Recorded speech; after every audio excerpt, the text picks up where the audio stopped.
Bom, olá a todos. Aqui é o professor Johnny, tá? Vamos retomando aí o tema da última aula. Deixa eu abrir aqui a apresentação só para mostrar para vocês. Bom, então aqui eu tenho um esquema, né, muito semelhante ao que a gente estava trabalhando ali no quadro em sala de aula, né, que mostra a evolução do universo, ou seja, desde o Big Bang você tem a grande expansão, tá? Aqui você nota que dá a entender, né, até pela representação, que o universo ele era muito mais quente, né, no passado, e essa situação ela foi mudando à medida que o universo foi esfriando, ou seja, a temperatura foi baixando. Você teve as partículas subatômicas como nêutrons, prótons e elétrons se unindo para formar aí primeiro os núcleos atômicos, né, depois os átomos neutros. Isso demorou 380 mil anos, como foi colocado lá no caderno de vocês. E faltou finalizar essa história, né? Ou seja, destes átomos neutros que se formaram aqui há 380 mil anos, então sobraram, né, dois elementos principais, que era o hidrogênio e o hélio, né? Então esses átomos de hidrogênio e hélio, eles pela atração gravitacional, eles foram sendo agregados em grandes nuvens de gás hidrogênio e hélio que nós chamamos de nebulosas, tá? E essas nuvens, essas nebulosas, elas foram reunindo matéria, né, durante os próximos milhões de anos, vários milhões de anos, até que as primeiras estrelas venham a surgir 250 milhões de anos após o Big Bang. Tá? Então deixa eu esquematizar aqui numa outra figura para vocês entenderem melhor o que aconteceu. Tá? Então a gente poderia fazer aqui uma linha do tempo. Né? Você tem aqui o avanço do tempo. Tá? Então está aqui o tempo. Então aqui 380 mil anos. 380 mil anos.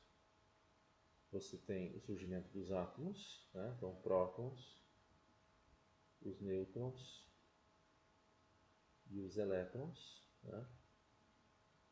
Formando esses átomos neutros. Você tinha então hidrogênio e hélio, né? Eram os únicos elementos formados nessa época, tá? E levou, né, 250 milhões de anos para que a matéria que foi reunida para formar as grandes nuvens, né, as grandes nebulosas de hidrogênio e hélio, né, nessas grandes nebulosas de hidrogênio e hélio, é que você teve, né, a formação das primeiras estrelas. Tá? Então, agora eu vou tentar esquematizar para vocês o que aconteceu, né? Como que essas estrelas elas se formaram, como é que elas ascenderam aí dentro dessas nuvens, né, nessas nebulosas que no futuro viriam a dar origem às galáxias. Né? Na verdade, as galáxias são grandes agregações de matéria que surgiram aí a partir de justamente dessas imensas nuvens de gás. Tá? Então, eu vou tentar trazer para vocês aqui o que acontece, né, numa nuvem de gás, como que ela sai, né, desta nuvem para se tornar uma estrela. Tá? Bom, então, primeiro, né, quando você tem a reunião da matéria da nebulosa, ela vai acabar assumindo, né, essa matéria reunida, ela acaba assumindo uma forma circular.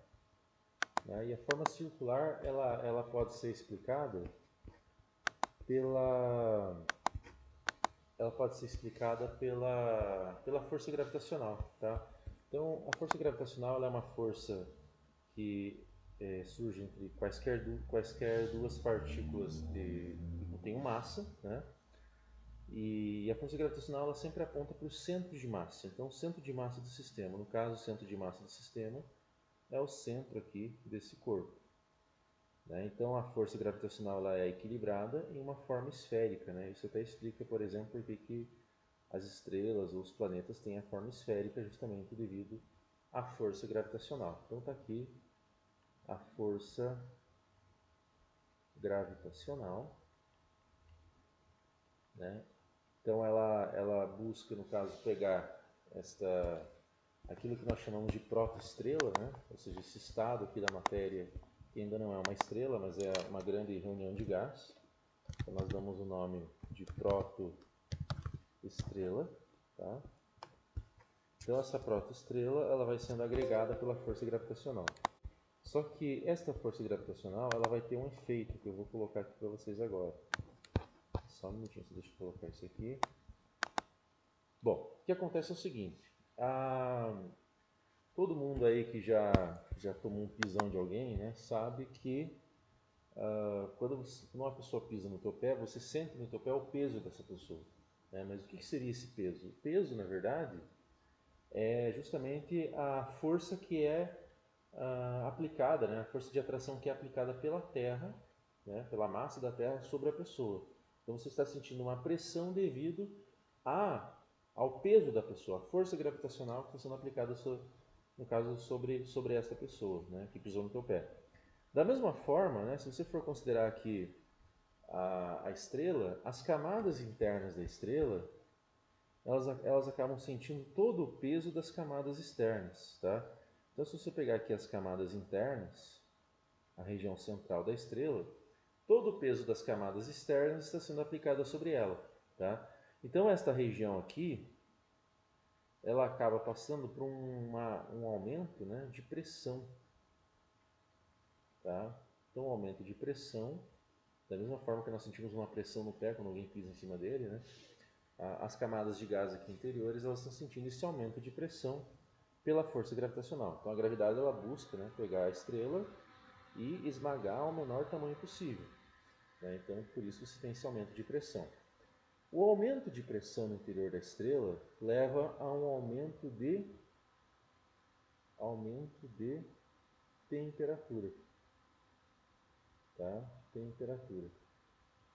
Bom, a temperatura aumenta tanto que chega àqueles milhões de graus Celsius que existiam lá nas condições iniciais do universo. Né? Não sei se vocês lembram, quando se formaram os primeiros núcleos de hélio, né?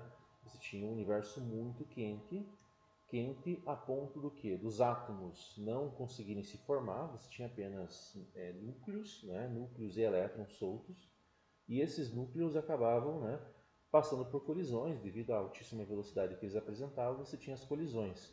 Então, o aumento da temperatura, você pode colocar que chega a milhões de graus, e milhões de graus Celsius é a condição, né, para que ocorra a chamada fusão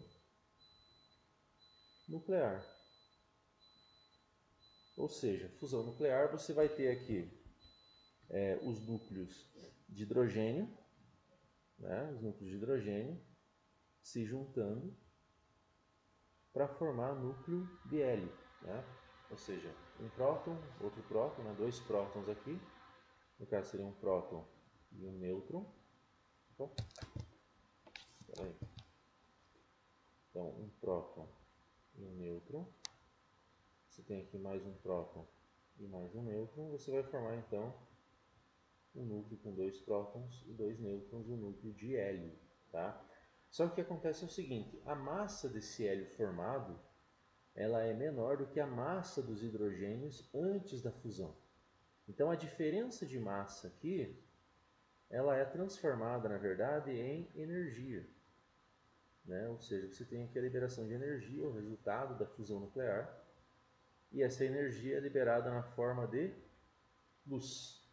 Então, no momento em que a temperatura do núcleo da estrela atinge milhões de graus, acontece a fusão nuclear, a estrela passa a brilhar devido, né, à energia liberada aí na fusão nuclear. Então nós dizemos que nesse momento a estrela acendeu, tá? Bom, então além do brilho, né, que a estrela apresenta, além do calor que ela vai passar a emitir, a radiação e tudo mais, qual que é a importância da fusão nuclear, né? A importância é o seguinte: se você for analisar aqui o esquema de forças, né, você está vendo que inicialmente você tinha a força gravitacional, né, atuando sobre a estrela, no caso atuando sobre as camadas externas dela, trazendo elas para as camadas internas, de modo que a tendência natural é que essa protoestrela ficasse cada vez menor, cada vez mais densa, ou seja, a estrela ali que estava se formando, ela acabaria colapsando.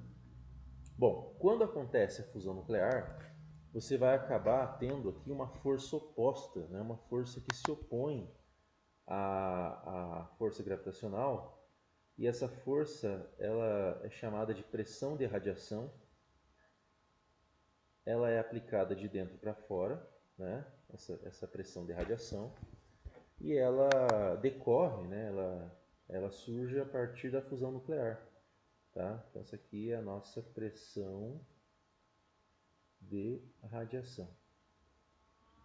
Então, a pressão de radiação ela acaba o quê? Ela acaba cancelando a força gravitacional, né?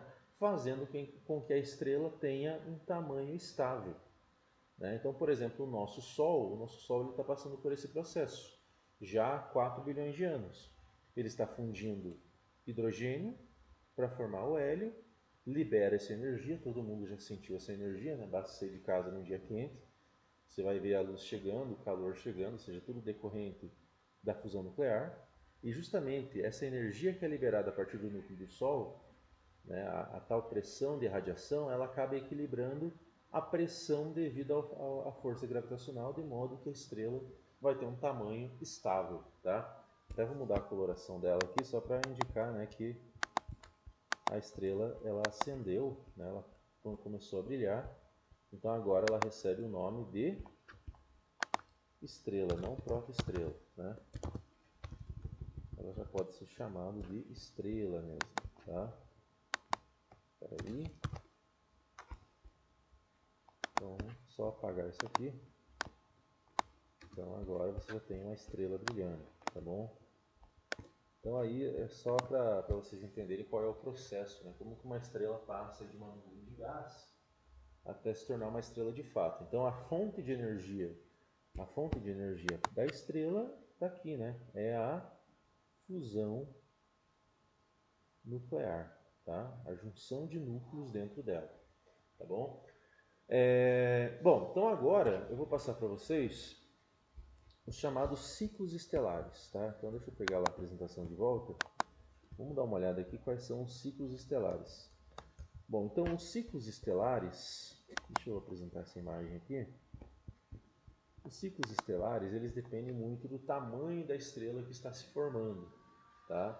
Então, eu vou comentar com vocês aqui o caso de estrelas de tamanho semelhante ao Sol, né? No caso, o Sol estaria classificado aqui desse tipo, né?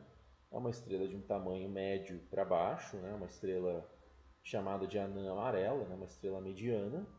Mas eu também vou comentar o que acontece no caso de estrelas maiores, né? As gigantes azuis, as supergigantes azuis. Quais são os processos que acontecem, ou seja, quais são os elementos que surgem e tudo mais. Tá bom? Então,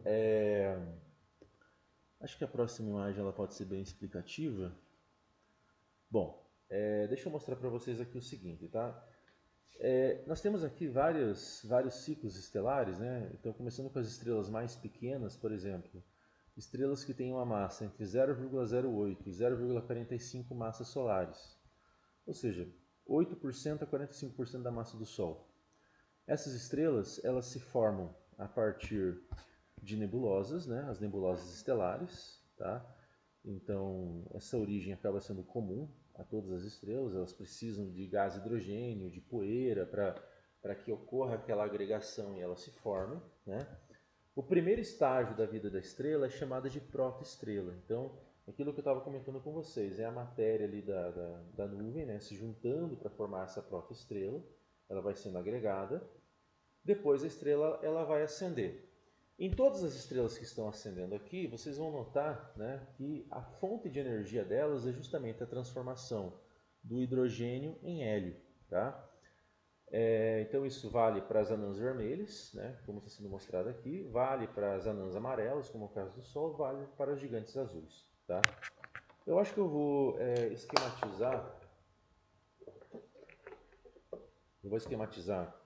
numa figura, como eu faria no quadro lá na sala, talvez fique um pouco mais fácil para vocês entenderem, tá?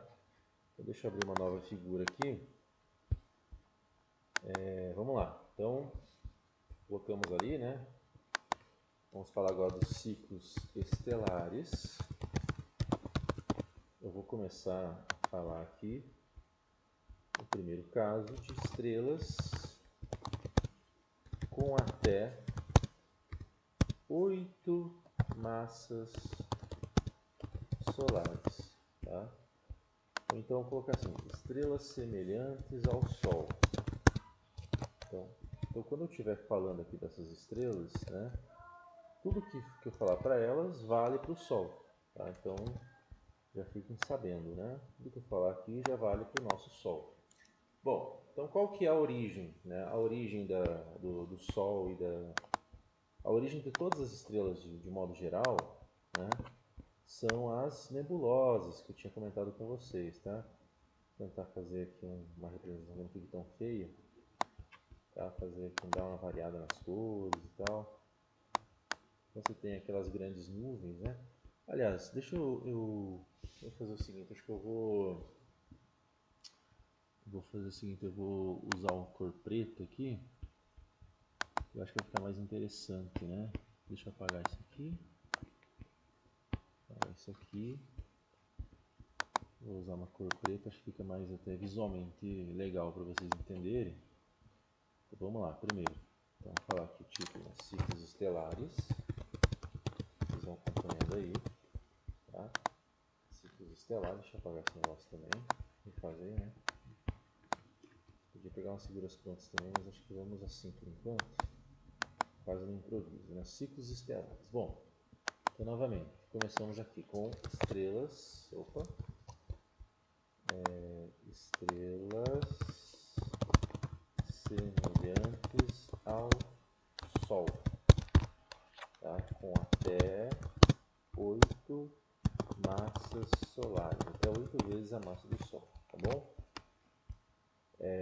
Bom, então, novamente, como eu estava comentando, vou fazer aqui, tentar pegar um tamanho maior, né? Isso vai dar um efeito mais legal. Deixa eu ver aqui. Então você tem aqui as grandes nebulosas. Vai ficar uma coisa feia, mas dá para entender, né? Você tem aqui as grandes nebulosas. As grandes nuvens, né? De gás.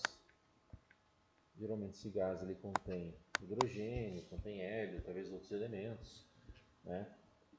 Mas nas primeiras estrelas se tinha apenas hidrogênio e hélio, tá? Bom, e essa nuvem ela é chamada de nebulosa planetária, tá bom? Apesar de não ter muita relação com planetas, mas esse é o nome que ela recebe, tá? Nebulosa planetária, vou deixar aqui. Então esse é o primeiro estágio, né? De qualquer estrela, ela nasce a partir dessas nuvens. Bom, então o próximo passo aqui é a formação da chamada protoestrela, tá? Então a protoestrela você vai ter a agregação da matéria numa região central, né? A estrela ela vai se formando a partir dessa agregação de matéria, mas em volta da estrela você vai ter ali um disco, né? Um disco de material ali que vai orbitando essa estrela, tá? Geralmente esse disco ele se forma devido à rotação da nuvem, né? E esse disco aqui é interessante comentar com vocês, ele acaba dando essa matéria, né? Muita dela vai sendo agregada pela estrela, mas muita dela acaba sobrando, né? Acaba ficando ali na beira do que vai ser a estrela e ela acaba sendo agregada em outros pontos, tá? Então aqui a protoestrela, ela também explica a origem dos planetas, tá? Então os planetas, na verdade, eles se formam, os planetas eles se formam basicamente da matéria que não foi utilizada para a formação da estrela, tá? Se você for pensar o caso aqui do nosso Sol, do Sistema Solar, 99,8% da massa do Sistema Solar formou o Sol, tá? Então, basicamente se formou a estrela. Nós, nós como planeta Terra e os outros planetas, né, se juntar todos os planetas, asteroides, cometas e tal, vai dar 0,2% da massa do Sistema Solar. Tá? É muito pouco. Tá? Mas é isso tem essa importância, né? Ou seja, a formação de planetas ela acontece aqui na fase da protoestrela. Bom, então, né, primeiramente, o que acontece? A estrela ela se formou, né? Então aqui a estrela ela começa a fazer a fusão do hidrogênio, né? Só pintar aqui a parte interna dela. Então a estrela aqui nessa fase, ela está na fase conhecida como sequência principal. Tá? O nosso Sol é uma estrela de sequência principal. E o que acontece na sequência principal, né? O que acontece é que se dá a transformação, né? A fusão do hidrogênio para formar o hélio. Tá? É isso que acontece na sequência principal. Tá bom? E o Sol, então, já está na sequência principal, fundindo hidrogênio, formando hélio há 4 bilhões de anos, 4,6 bilhões de anos. E aí vai permanecer provavelmente por mais 5 bilhões de anos. Tá? Então, as estrelas de tamanho semelhante ao Sol vivem aí por 10 bilhões de anos nesse processo. Lembrando que a fusão do hidrogênio é o que mantém a estrela estável. Né? Nós temos essa briga de forças aqui, então é necessário que ocorra a fusão nuclear para que a estrela não entre em colapso. Bom, o hidrogênio não vai durar para sempre. Então, quando o hidrogênio se esgotar no núcleo, você vai ter uma estrela com um núcleo de hélio. Essa estrela vai passar por uma primeira inflação, onde ela vai ser chamada, né, ela vai receber o nome de gigante vermelha. Né? Eu vou pintar aqui com laranja, mas vocês podem pintar de um alaranjado aí, né? Mas aqui eu vou chamar de gigante vermelho, tá? Então a gigante vermelha, ela tem um núcleo de hélio, tá? Tem um núcleo de hélio. E essa estrela ela vai inflar ainda mais naquilo que nós chamamos de supergigante vermelho. Vou tentar fazer com um tamanho maior aqui. A supergigante vermelha. Vou pintar aqui com uma cor bonitinha também. Então, na fase de supergigante vermelho, o que vai acontecer? O hélio vai passar a ser fundido. Tá? Nesta fase aqui, o Sol ele vai inflar a 200 vezes o tamanho original dele. Então, ou seja, ele vai acabar pegando a órbita dos planetas mais internos, como Mercúrio, Vênus e provavelmente a Terra também serão engolidos aí quando o Sol, né, passar por essa inflação. Então aqui você vai ter a fusão do hélio para formar carbono e oxigênio. Tá? Então, lembrando, o hélio é o número 2, né? É o elemento número 2, carbono é o número 6, oxigênio é o número 8. Então, se você juntar 3 núcleos de hélio, você tem carbono, se você juntar 4, você tem oxigênio. Então, a fusão do hélio gera aí elementos mais complexos, né? Então, o carbono, que faz parte dos nossos corpos, o oxigênio que nós respiramos, ele surge já no interior de estrelas de tamanho semelhante ao Sol. Bom, quando acabar a fusão do hélio, o que vai acontecer? A estrela ela vai passar por uma fase em que ela vai estar tão grande e tão resfriada que as camadas externas dela serão o quê? Serão liberadas para o espaço, tá? Deixa eu tentar aumentar um pouquinho essa figura aqui para poder representar para vocês. É só para poder ter um espacinho. Opa! Só para ter um espacinho maior aqui, né? Aproveitar que aqui o quadro eu posso ajustar o tamanho dele, tem essa vantagem, né? Bom, então aqui você tem a próxima fase, né, em que a estrela ela vai, no caso, ela vai perder as camadas externas. Então as camadas externas são liberadas para o espaço, né, na forma de uma nebulosa, tá? Então muitos elementos que foram formados aí durante a vida da estrela vão ser liberados aí para o espaço, né, nessa nebulosa, tá?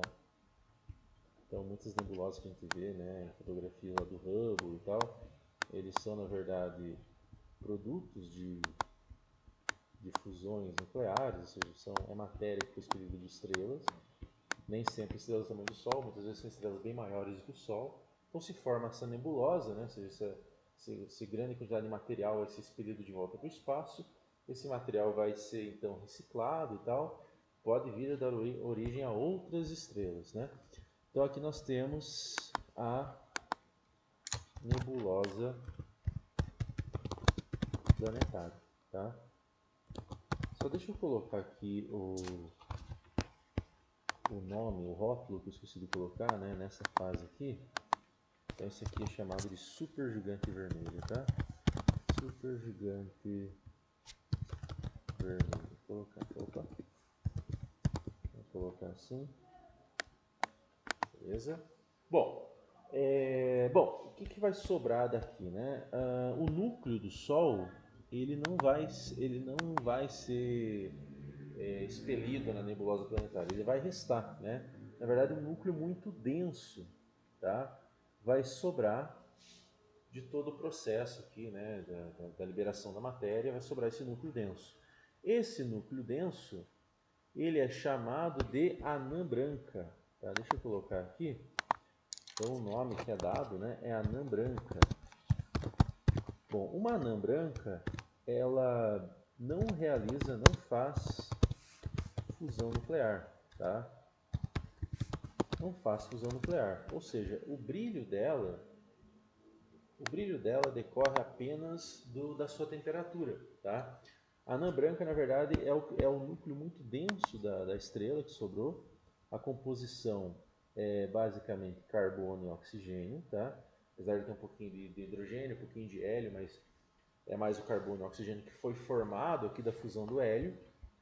Então, essa anã branca ela tem aproximadamente o tamanho da Terra e ela é uma estrela morta, né? Uma estrela morta por quê? Porque ela não faz a fusão nuclear, né? Como ela não tem uma massa muito grande, a gravidade não colapsa essa estrela ao tamanho de um buraco, no caso do que viria a se tornar um buraco negro, né? A fase aqui de anã branca é suficiente para segurar a força gravitacional, tá? Mas ela vai ficar muito mais densa do que o Sol é hoje, né? Vai ser muito mais densa do que o Sol é hoje. Vai brilhar apenas pela temperatura alta, que ainda vai ter, uma temperatura muito alta. Só que à medida que o Sol for se resfriando, né, essa anã branca ela vai se apagando e tal, se tornar uma anã marrom, depois uma anã negra, ou seja, uma massa aí de carbono e oxigênio muito denso, mas que não vai brilhar, né? Não é mais uma estrela, tá? Então as estrelas de tamanho semelhante ao Sol, né, elas acabam suas vidas na fase aí conhecida como anã branca, tá bom? Agora, pessoal, eu vou comentar com vocês o que acontece com as estrelas maiores, né? Ou seja, estrelas de tamanho com mais de 8 vezes, né, a massa do Sol, tá? Então deixa eu voltar aqui. Então vamos anotando, né? Vocês vão anotando no caderno de vocês também. Então vamos lá, estrelas. Opa! Tem que aumentar o tamanho aqui, né? Acho que eu estou usando 24, agora não lembro, 22, enfim. Vamos lá, estrelas. Acho que era 22. Com mais de 8 vezes a massa do Sol, tá? Então, estrelas maiores. Vamos ver o que acontece com elas, né? Qual que é o ciclo dessas estrelas. Bom, a parte inicial acaba sendo a mesma. Eu vou até copiar aqui, tá? Para não perder muito tempo. Então, elas também se formam de nebulosas planetárias. Elas também vão passar pela fase de protoestrela, em que a estrela está se formando, tudo igual, né? Não tem nenhuma diferença. A diferença ocorre quando elas se formam, né? Então aqui você tem, com a formação da estrela, você tem a sequência principal, né? A fusão do hidrogênio para formar o hélio, é uma estrela de sequência principal. No caso aqui de estrelas muito grandes, o que vai acontecer? Não sei se vocês lembram, né? Mas a fusão nuclear acontece pela temperatura no núcleo da estrela. Essa temperatura ela é proporcional à pressão no núcleo, e a pressão no núcleo é gerada pela gravidade. Se você tem uma estrela que é muito grande, muito massiva, a temperatura no núcleo vai ser muito mais alta, essa estrela vai ser muito mais quente, e por ser uma estrela mais quente, ela acaba tendo uma coloração azulada, tá? Elas são estrelas maiores do que o Sol, né? Vão ser estrelas maiores do que o Sol. E vai ter uma coloração azulada, tá? Então aqui surgem as chamadas gigantes azuis. Vou até dar uma enfeitada aqui nessa estrela, para ficar um pouco mais bonitinha, né? Então se forma aí as... Deixa eu colocar aqui. Gigante, forma-se uma gigante azul, tá? O azul, então, da estrela, né, se deve à sua alta temperatura, né? A luz azul está associada a uma temperatura mais alta do que a luz amarela, ou então a luz vermelha, a laranja e assim por diante, tá? Bom, na fase aqui de gigante azul, tá, a estrela ela vai fazer o que o Sol faz. Ela vai queimar hidrogênio, vai fundir hidrogênio para formar o hélio, tá? Então a mesma coisa que acontece aqui na sequência principal do Sol. Só que, só um minutinho, pessoal, vou interromper aqui.